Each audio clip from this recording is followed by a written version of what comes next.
That daily coffee, the subscription you forgot about, the impulse buy online, it all adds up. But here's a thought that might change how you see those small expenses forever. Every dollar you waste isn't just a dollar gone, it's a lost opportunity.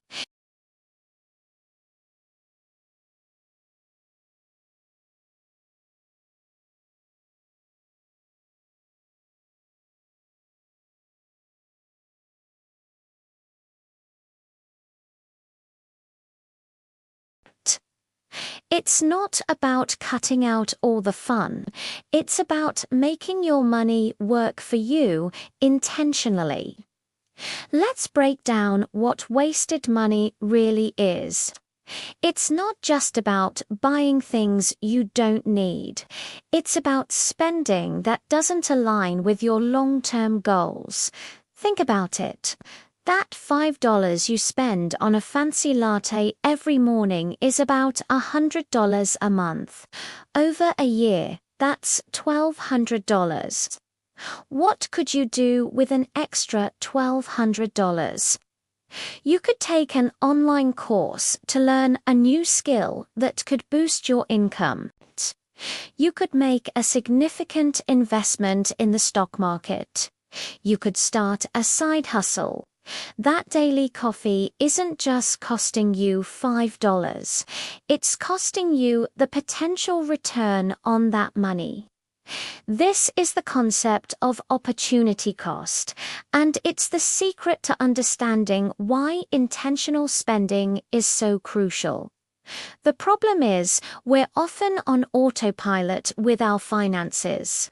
We get paid, we pay bills, and we spend the rest without much thought.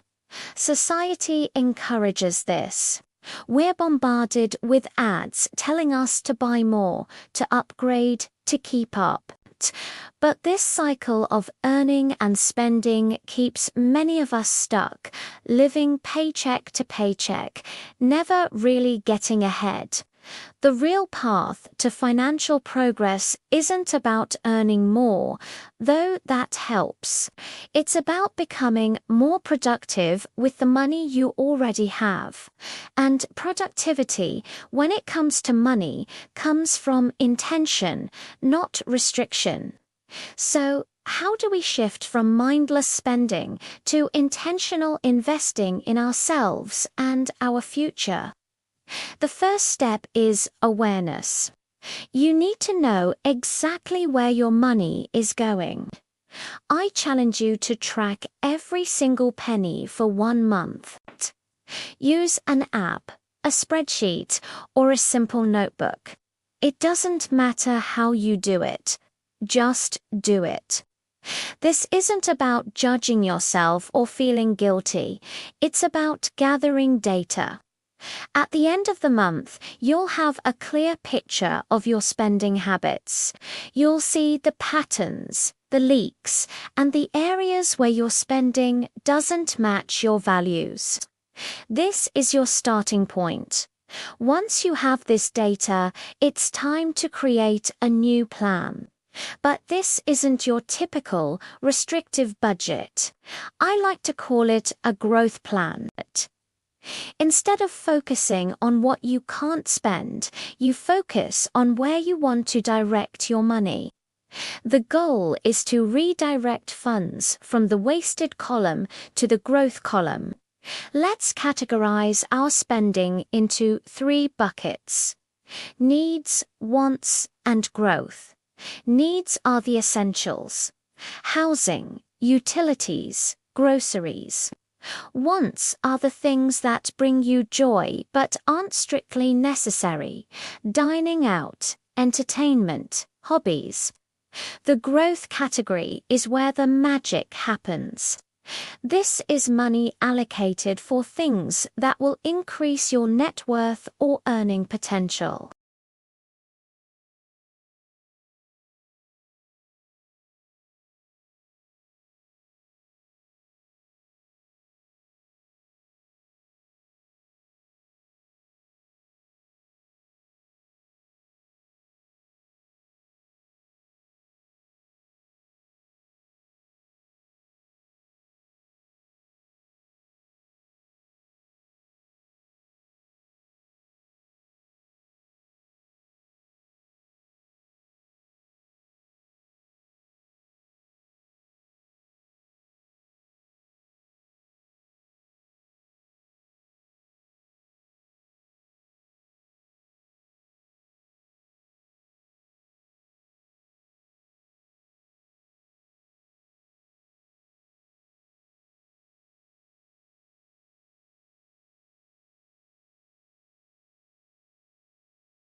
The most accessible starting point for many is the stock market.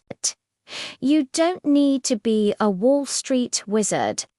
You can start by investing small, regular amounts into low-cost index funds or ETFs. Think of it this way. Instead of buying a product from a company, you're buying a tiny piece of the company itself. As the company grows, so does your investment. Other assets could include real estate, starting your own business, or even intellectual property. The key is to shift your mindset from being a consumer to being an owner. The third part of the growth bucket is personal growth and well-being. This might sound soft, but it's incredibly important. This includes spending on things that improve your mental and physical health. It could be a gym membership that keeps you energized and focused. It could be therapy to work through mental blocks holding you back. It could be books that expand your mind and change your perspective. A healthy, clear thinking and motivated you is a more productive you. Spending on your well-being isn't an expense. It's an investment in your ability to perform at your best, which directly impacts your ability to earn and build wealth. Now, I know what some of you are thinking. This sounds great, but it also sounds like I have to give up everything I enjoy. Absolutely not. This is the crucial point. Productivity in money comes from intention, not restriction. The goal isn't to live a miserable life where you can't spend money on anything fun. It's about being deliberate.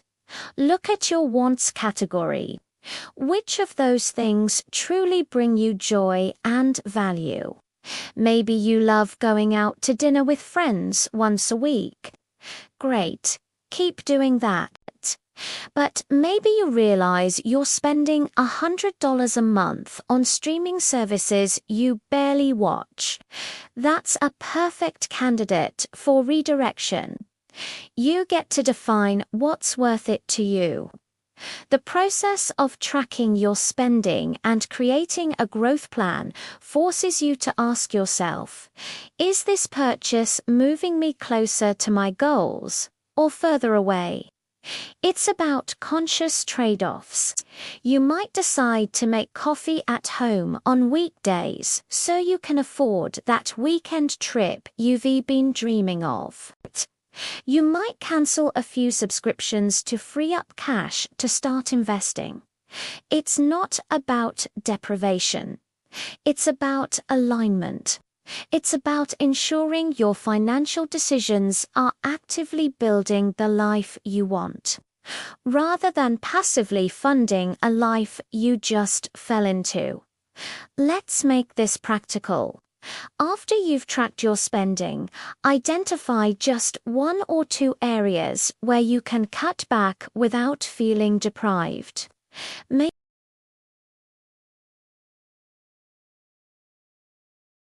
Maybe it's inviting friends over for a game night instead of going to a bar. Take the money you save say it $100 a month, automate its transfer into a separate account labeled Growth Fund. The automation is key. It removes the need for daily willpower. From your growth fund, you then make your intentional investments. The first month, maybe you use that $100 to buy a few highly rated books on personal finance or skill building. The next few months, you save it up to enroll in that online course. Once you've completed the course, you start directing that $100 a month into an investment account. Small, consistent actions, when aligned with a clear intention, compound into massive results over time. That $100 a month, invested with an average market return, could grow into tens of thousands of dollars over the long term. That is the power of redirecting wasted money. You won't transform your finances overnight. There will be months where you overspend or get off track. That's okay. The goal isn't perfection. It's progress. It's about building a new habit, a new mindset where you see money not just as something to be spent, but as a tool to be wielded, a tool that can build skills, acquire assets, and design a life of freedom and opportunity. Every time you're about to make a purchase, ask yourself that simple question. Is this an expense, or is this an investment in my future? The more you choose to invest, the faster your progress will accelerate. You have the power to change your financial future starting today with your very next dollar. Thank you so much for watching. I hope this gives you a new perspective on your money and inspires you to start building your own growth plan. If you found this helpful, please hit that like button and subscribe for more content on building a wealthier, more intentional life. Let me know in the comments what's the first skill or asset you plan to invest in. I'd love to hear about it. See you in the next video.